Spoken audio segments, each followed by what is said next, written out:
com o custo-benefício que esse injetor e com a qualidade Bosch, né, internacional, é muito difícil encontrar hoje no mercado brasileiro.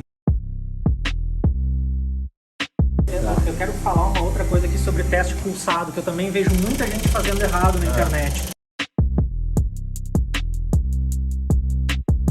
Economia, com certeza. A economia, o mapa, tu melhora muito com o injetor que atomiza.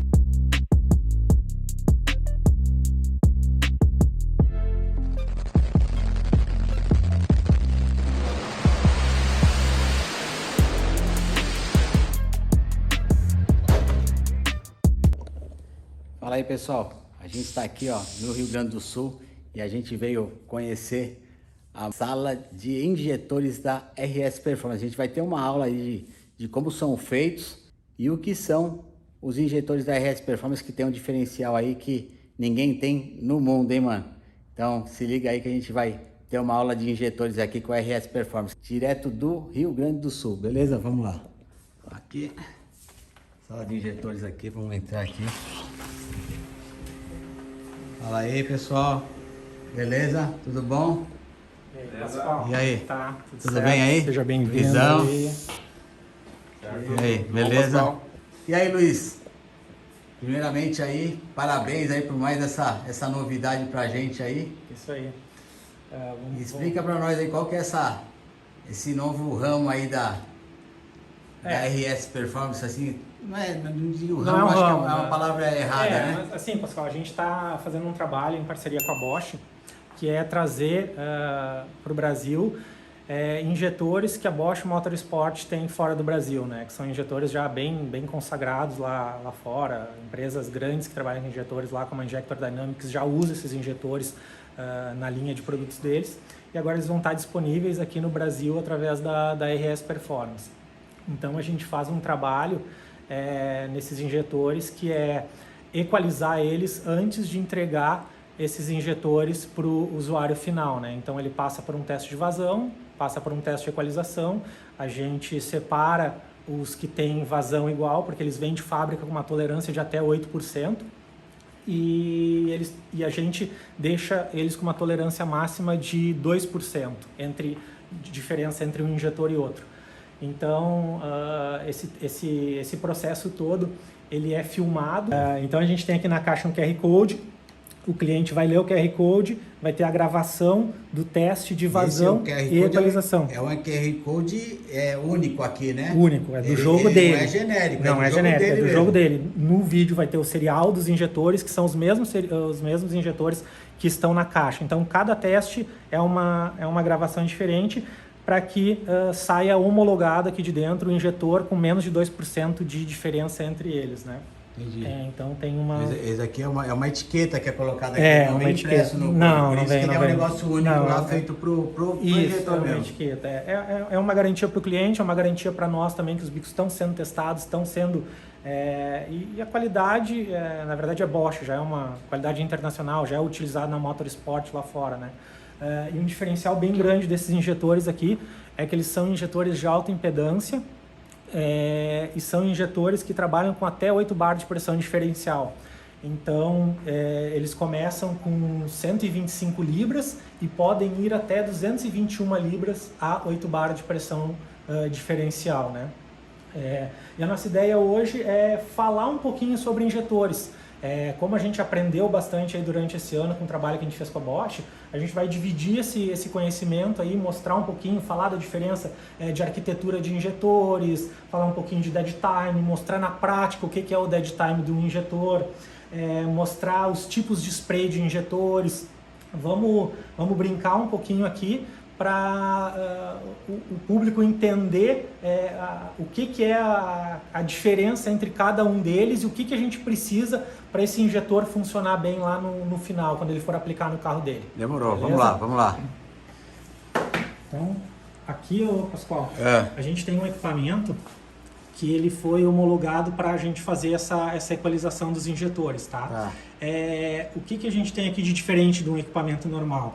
tamanho das provetas. Um equipamento normal ele tem provetas de 100 ml, essas provetas aqui elas são de 1 litro cada uma. Tá. A gente tem um sistema de bombas que não é interno aqui, é um sistema de bomba externo. Tá. Então a gente alimenta ele hoje com 2 bombas da própria Bosch também, são bombas 0,44. Cada bomba tem uma vazão de 300 litros hora, cada uma delas. E a gente consegue brincar aqui com tempo de injeção, consegue brincar com diversas coisas aqui, teste de vazão, teste de equalização, e a gente selecionou aqui, a gente pegou aqui do laboratório 4 bicos diferentes aqui, para a gente mostrar a diferença de cada um deles no funcionamento e na prática, né? Antes de ligar o teste aqui, só para a gente entender, o que é a libra-hora do injetor, quando a gente fala do injetor? É a capacidade de volume do injetor. Então, um bico de 80 libras-hora, independente da marca, ele vai dar 80 libras-hora. Mas qual é o porém? Não é o bico que gera as 80 libras, a libragem, digamos assim, né?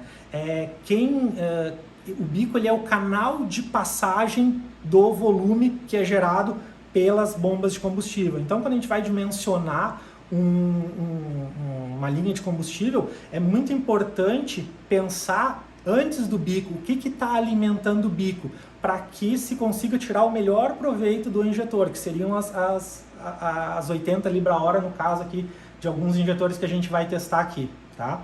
Então, sempre quando forem montar um projeto com seu preparador, o bico é importante, é muito importante, mas a linha, as bombas, a alimentação desses injetores é uma das partes mais importantes para que esse volume seja entregue. E aí é feito todo um cálculo para chegar na quantidade de combustível necessário para cada projeto. Aí vai depender de potência de motor e etc. Tá?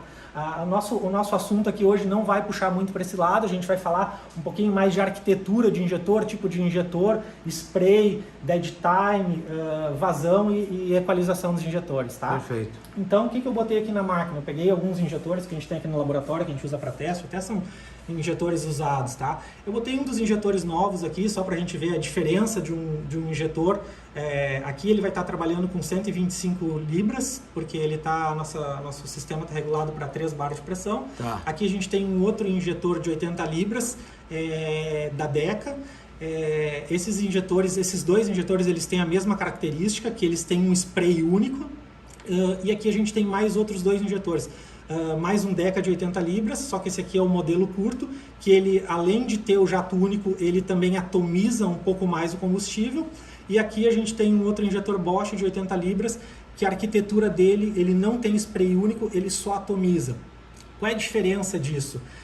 Quando a gente fala de precisão, um injetor que atomiza atomiza o combustível, tu tem uma melhor combustão. Então, é sempre melhor a gente trabalhar com injetores que atomizam o combustível. Claro, cada projeto é um projeto. Quando a gente precisa de muito volume de combustível, ou a gente parte por uma linha muito profissional, quando a gente vai falar talvez de corrida, uma linha muito profissional de injetores, que possuem muita vazão e atomização, mas de modo geral os injetores hoje que a gente tem no mercado de alta vazão, eles não atomizam tanto quanto os injetores com uma vazão um pouco menor, que daí já é mais para carro de rua, que a gente precisa de uma lenta melhor, precisa de uma baixa melhor, né, e usa injetores maiores para quando a gente vai trabalhando. Também economia, né, com carro de rua. Economia, com certeza, economia, o mapa, tu melhora muito com o injetor que atomiza, tá? Então, eu vou mostrar aqui um teste de vazão desses injetores aqui para a gente ver, dos 4, onde esses 3 injetores, esses 3 injetores, eles vão ter que dar muito parecido, porque os 3 são de 80 libras, e esse aqui vai dar bem diferente, porque ele é um injetor maior, tá? Todos os injetores, mesmo do mesmo fabricante, geralmente eles têm uma tolerância entre eles de 7%, tá? Esse aqui, ele vem de fábrica com uma tolerância de 8% entre os injetores. Então, esse aqui a gente faz justamente a equalização dele junto aos pares, que é para reduzir essa tolerância entre eles. E esses outros aqui, eles não são feito nenhum trabalho neles, tanto o Deca quanto os Bosch menores, eles vêm de fábrica já com essa tolerância padrão, que eles entendem que é uma tolerância aceitável, tá? Então, e quando você fala de nenhum trabalho, não é feito nenhum trabalho no coisa, simplesmente é uma leitura e equalização deles. Aí você pega lá, pô, daqui deu, sei lá, 81 libras, outro deu 84, você vai pegar, fazer um joguinho de 81, né? É isso aí, né? Exatamente. O bico não tem regulagem, tá? Então, quando a gente fala de equalização, não é pegar o bico e fazer algum tipo de regulagem. Na verdade, não. É pegar a vazão que ele veio de fábrica, juntar os conjuntos para que eles saiam ordenados, né? Então, sim, pode ter um conjunto que tem 1 ml a mais que o outro, dentro dessa tolerância, né? Então, que a fábrica estipula. E vocês conseguem até, às vezes, muitas vezes, equalizar de uma maneira que nem a fábrica tem essa tolerância aí, né? Tipo, com certeza. Que é o que eles consideram de normal, a gente fazendo assim, né? Desse jeito, você consegue reduzir sim, a gente reduz bastante. A gente botou uma tolerância bem baixa de 2%, que é para os jogos saírem praticamente iguais uns aos outros, tá? Um injetor igual ao outro. Tá, ok. Então eu vou ligar aqui só para a gente ver.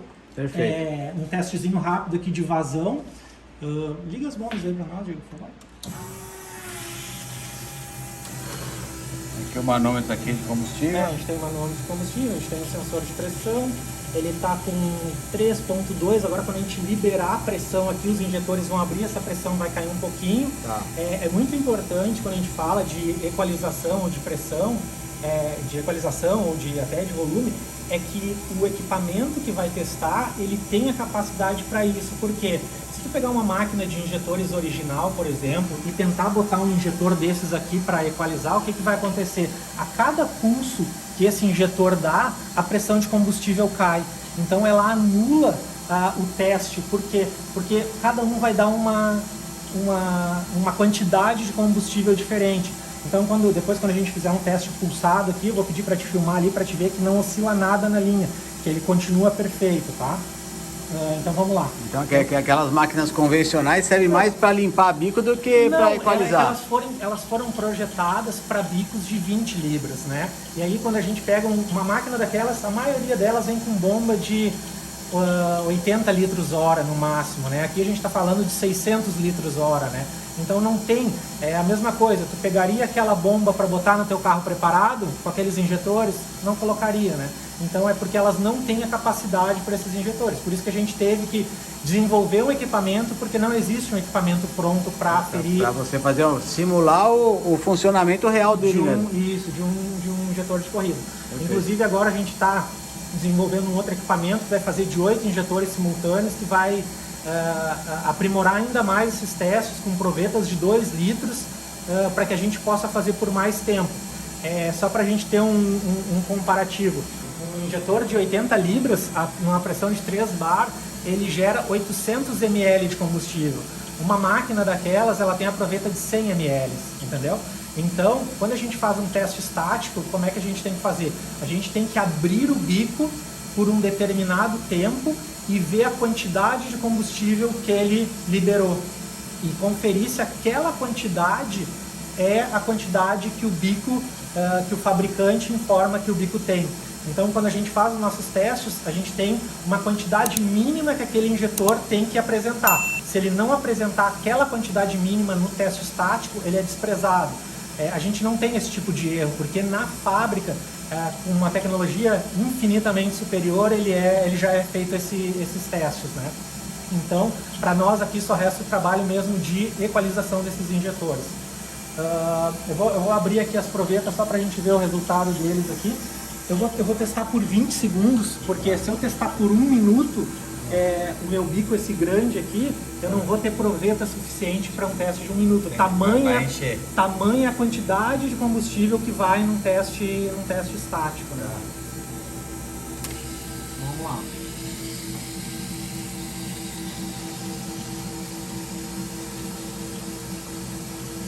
Então o que a gente vê aqui, ó?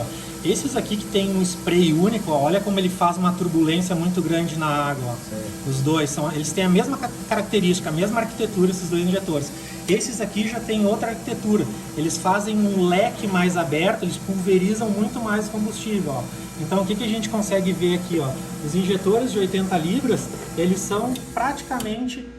assim fica melhor. Eles têm praticamente a mesma quantidade, ó. O que vai variar um pouquinho aqui é porque eles podem ter uma tolerância entre eles, que é o que o fabricante diz.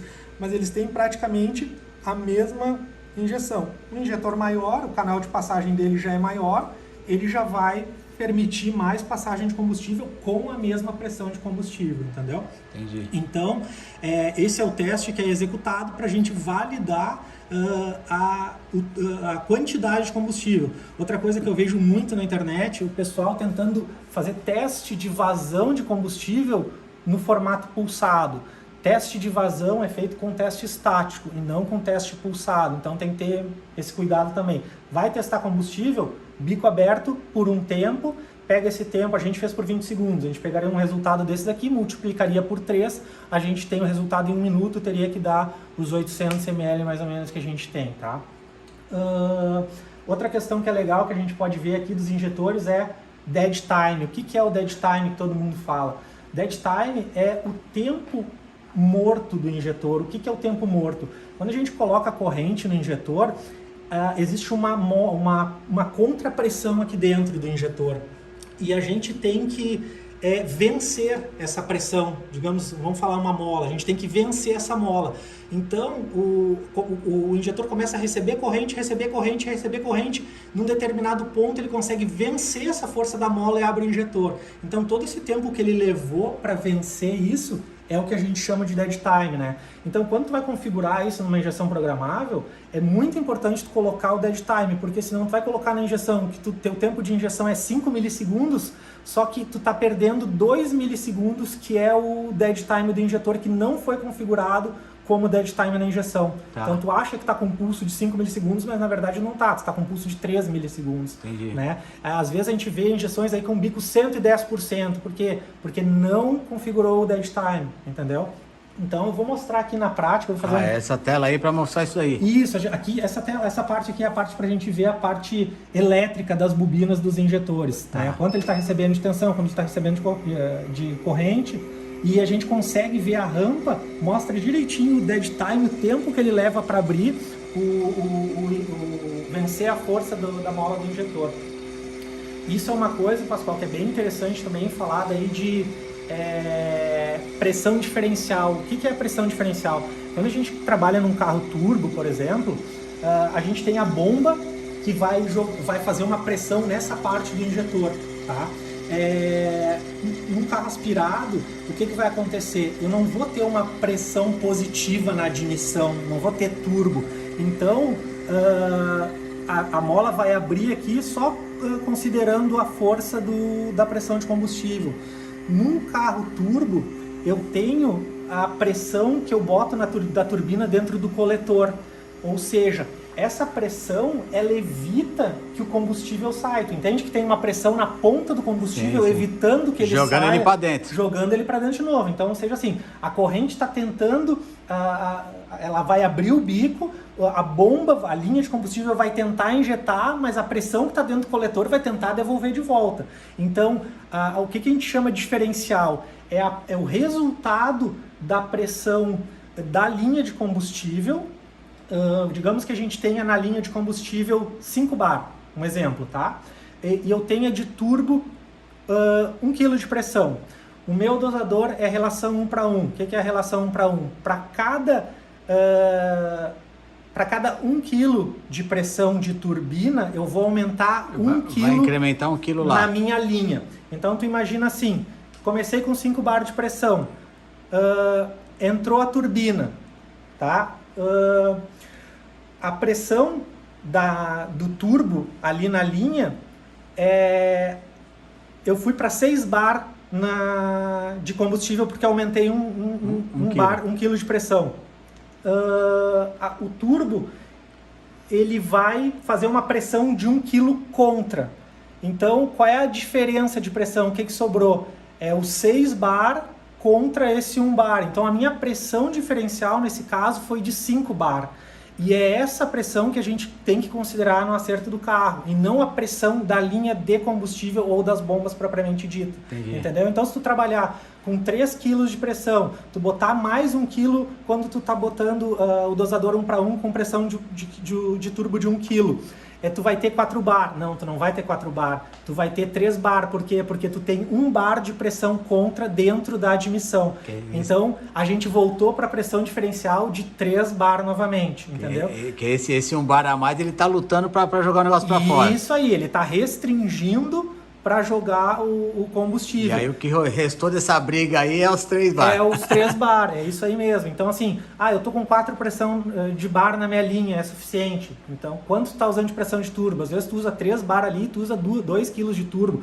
Então a tua pressão diferencial vai ser bem menor do que tu acha que tu tá injetando dentro do combustível, do motor, né? Então isso é um cuidado bastante importante que a gente tem que ter aí para quando a gente vai dimensionar a linha de combustível, tá? Vamos mostrar aqui agora deixa eu ligar aqui. Vamos mostrar agora aqui um teste pulsado e vamos olhar ali. Diego, tu trava para nós quando der a onda ali, só para a gente pegar o...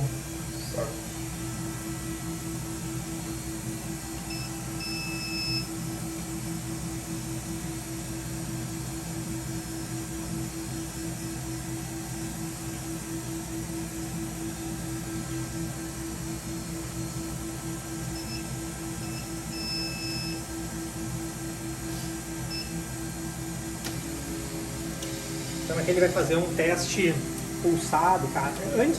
Pascoal, antes de a gente entrar nesse ponto aqui, eu quero falar uma outra coisa aqui sobre teste pulsado, que eu também vejo muita gente fazendo errado na internet.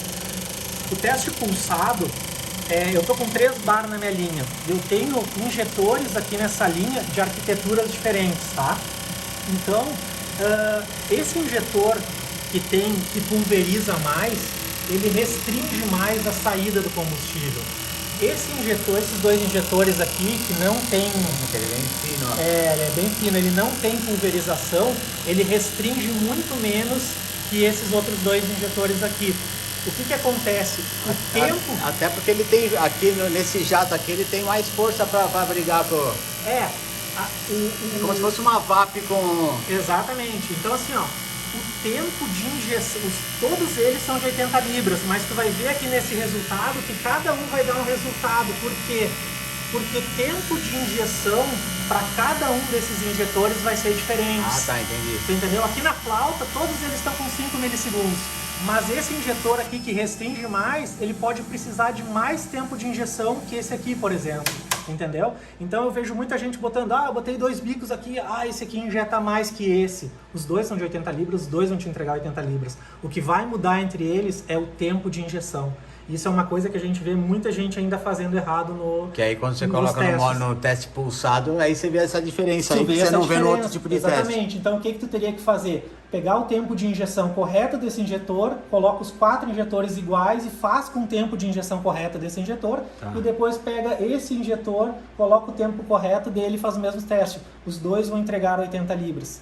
O bico tem 80 libras, isso não muda, entendeu? Entendi. É inacreditável que um fabricante faria um bico dizendo que ele tem 110 libras e ele tem um bico com 30 libras. Não faz sentido, entendeu? Por quê? Porque isso muda só na fase de projeto, porque o bico ele vai ser fabricado para um determinado carro, para outro determinado carro. Só a quantidade de libras, na verdade, é só a passagem de combustível pelo injetor. Perfeito. O que vai determinar é o tempo de injeção que tu vai usar e a quantidade de combustível, que ainda tem a questão de falar de pressão e vazão. Quanto mais pressão, outro tema que a gente vê muito aí na parte turbo. Eu preciso de uma bomba de 12 bar. Nenhum injetor funciona a 12 bar. Os injetores mais potentes que a gente tem no mercado hoje, que são os de competição, eles trabalham a 8 bar.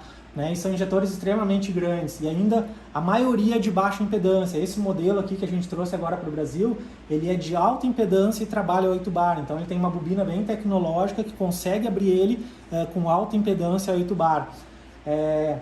Então assim, esqueçam bomba de 12 bar. O que vocês têm que entender é fazer uma relação quanto de vazão eu preciso para o meu injetor numa pressão máxima diferencial. Aí geralmente os injetores aí que a gente conhece no mercado são 5 bar. Então uma pressão diferencial de 5 bar, qual é a vazão que eu preciso para alimentar? Essa é a relação que tem que ser feita. Tem uma dica para os caras na hora de procurar comprar uma bomba, se preocupar mais com a vazão, com a vazão do que e com a pressão. Porque a pressão Nunca vai usar 12 bar. Exatamente. Nunca vai usar 12 bar, nem em carro de... E a vazão você vai precisar dela com certeza. E a vazão é o que vai fazer o combustível realmente entregar o que tu precisa para o injetor, né? Mas voltando lá na questão do dead time que a gente estava conversando, ó, isso aqui esse gráfico aqui, ó, é um pulso do injetor, tá? Então, todo esse tempo aqui, ó, foi o pulso do injetor. Aqui a gente tem a rampa de tensão, que a gente abriu ele com 14 volts, que é mais ou menos o que uma bateria de carro entrega. E aqui é a rampa de corrente. Então, quando a gente começou a abrir o bico aqui, a rampa de corrente começou a crescer, fazer força, botar mais corrente, mais corrente, mais corrente. Nesse ponto aqui, ele conseguiu vencer a força da mola, ó. Então, a partir daqui é que a gente vai ter tempo de injeção propriamente dito. Aqui está despejando combustível. Aqui é tempo morto do bico. Entendi. Isso aqui é o dead time na prática. Esse pedaço aqui, que é o que a gente chama de dead time, é esse pedaço aqui. É esse cara aí. Isso aí que é o dead time. É o tempo que o bico, que a corrente levou para carregar, digamos assim, a bobina até ela ter força de abrir. E aí... isso aqui é o tempo. Então, esse parâmetro aqui, ele vai na injeção, dead time. Tá. E aí, se a pessoa não sabe ou não tem, isso é uma coisa bem bacana que a gente desenvolveu junto com a Bosch, que é levar todas essas especificações dos injetores que a gente trabalha hoje para o cliente, para ele saber qual é o dead time do bico, quanto ele dá de vazão em cada tensão. Então, tem um manual bem elaborado nesse sentido, para que ele tenha todas essas informações para parametrizar o injetor. Mas no caso dele não sabe, não tem essa informação, como é que eu vou configurar? Com o osciloscópio, ele consegue fazer essa leitura que a gente está fazendo aqui para saber qual é o dead time do injetor dele e aí sim configurar na injeção dele. Tá, e esses parâmetros de que é o dead time, esse tipo de coisa, isso daí vem tudo lá naquele videozinho lá, sim. Tem essas características, não? Não, isso vai tudo no manual. No manual mesmo. Então na hora do cara configurar a Fueltech lá, ele já vai lá, ó, olha aqui, ali, não vai ter erro. Isso, não vai ter erro. O que vai no vídeo aqui é o resultado de cada injetor. Tá. Quanto deu de vazão estática e o resultado da equalização, quantos ml em cada um deu para ele poder ver a diferença dos injetores. Isso aí é outra coisa legal, Pascoal. A gente entrega os injetores. E o que é esse negocinho aqui? Isso aí são os prolongadores. O prolongador já não preciso comprar separado. Não, ele já vai com o injetor, né? Tá. Ele tem o grampo aqui também. Deixa eu tirar o grampo aqui. Então, se eu não precisar na flauta lá, eu guardo aqui e fica guardado. Isso, são dois tamanhos de prolongadores. A gente tem um prolongador longo e um prolongador curto. Para os 3 tamanhos de flauta hoje que a gente trabalha ali de distância de flauta. Sei. Então, isso já vai pronto. Então, a gente só encaixa esse cara aqui e aí coloca o grampo de segurança aqui para não ter problema. Por quê? Se eu botar sem grampo, na hora que eu for regular a flauta para cima ou para baixo, pode ser que ele faça esse movimento aqui por isso que é importante a gente utilizar o grampo de segurança para ter certeza que o injetor não vai mexer separado, né? Tá. Então... eu tenho que pedir também na hora de comprar, não? Sim, na verdade... Qual que eu vou usar de prolongador, ele já tá anunciado com prolongador curto ou longo. Aí tu já vai direto no anúncio para tua... Aí no anúncio tem a medida de quanto é com prolongador longo ou com prolongador curto. Tá. E tu pode... ali já definir qual é o teu. Na verdade é só medir a distância de O-ring a O-ring, lá vai ter a mesma medida e daí tu já compra com o prolongador correto para tua aplicação. E depois se eu colocar um outro carro e tal, e vende isso daqui separado, meu carro que eu tinha antigo usava prolongador curto e depois... A gente tem essa opção para quem comprar os injetores, a gente não comercializa só eles, mas se o cliente, olha, eu preciso de prolongadores, a gente disponibiliza sem problema nenhum para o cliente, tá? Entendi. O prolongador, na verdade, o prolongador ele foi desenvolvido para esse injetor, né? Então pode ser que ele não seja compatível com outro prolongador, com outro... Não, na verdade eu digo, você trocar de carro e levar esse injetor para lá, entendeu? A gente pode trocar, pode mandar entendeu? Eu voltei o original pro meu carro para vender e aí vou usar esse daqui em outro carro. Perfeito. Entendeu? Não, é isso aí, essa é a minha pergunta. Então, a nossa ideia é começar a criar esses conteúdos aí bem... Hoje a gente fez um apanhado de tudo, aí falar um pouquinho de cada coisa bem superficialmente, mas a nossa ideia é gerar conteúdo para esclarecer essas dúvidas, para mostrar o que é o correto, a forma de utilizar, qual é o melhor funcionamento, qual é a melhor aplicação de cada um, né? E os parâmetros corretos disso, né? Que a gente ainda vê muita dificuldade nessa parte aí de informação técnica dos injetores. Então, perfeito. Beleza? Então, mas... E aí, esse cara aqui é um lançamento da RS, a gente lançou agora. Tá. É um bico com uma flexibilidade muito grande para quem precisa de um bico de médio a grande, porque ele vai de 125 até 221 libras, né? Então, um injetor de 221 libras com o custo-benefício que esse injetor e com a qualidade Bosch, né, internacional, é muito difícil encontrar hoje no mercado brasileiro. E também, como a gente sempre quer mais, né? Às vezes você monta um carro com, sei lá, 250 cavalos que um de 80 tendia, e aí seu projeto vai evoluindo, você não precisa trocar de bico, que ele vai te atender até um 4 cilindros aí com 220 libras, 800, 900 cavalos. É só calcular a pressão diferencial, aplicar nele, ele vai entregar até 220. Então você não precisa jogar o bico fora e investir de novo em mais bico, que ele vai te atender com um range bem grande de potência aí. De potência, é isso aí. Então perfeito. Bacana? Espero que aí tenham gostado das informações. A gente procura trazer aí um pouquinho do que a gente aprendeu aí nesse ano, e a gente vai vir com bastante informação agora em 2022, né? A gente tem um projeto de fazer muitos testes de produtos, de coisa aí a gente vai te chamar mais vezes aí pra gente conhecer tudo que vai vir de novidade de lançamento na RS. Demorou, só chamar que a gente gosta dessas novidades aí. É curioso também, não manjo muito, mas o que a gente manja aí já... A gente vai aprendendo e o negócio é compartilhar a informação. Né? É isso aí, mano. Mais uma vez, parabéns aí. Obrigado pela oportunidade de estar junto com vocês. Obrigadão aí pela visita. Falou, valeu. Valeu, galera. Ó, e a moça ali, ó, tá escondida. Falou, valeu, falou. Valeu, tchau.